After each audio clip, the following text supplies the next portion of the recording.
Mabilisang balitaan, komprehensibo at totoo sa loob ng 1 minuto.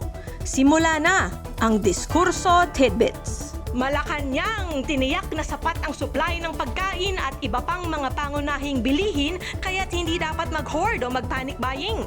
Kampante ka ba sa kakayahan ng gobyerno na i-monitor ang sitwasyon? Palasyo, nanindigang hindi muling sasali ang Pilipinas sa ICC sa kabila ng mga panawagan mula sa mga mambabatas ng oposisyon at mga international observers. Mahigit 50 gas stations huli sa aktong nag-profiteering.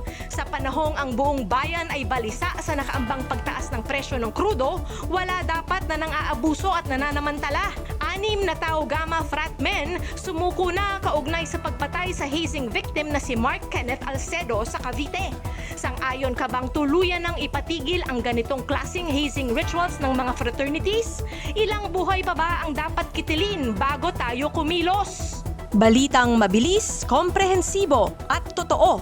Yan ang Diskurso Tidbits. Basahin ang tungkol sa lahat ng yan at sa marami pang ibang nakatutuwa at makabuluhang balita sa diskurso.ph.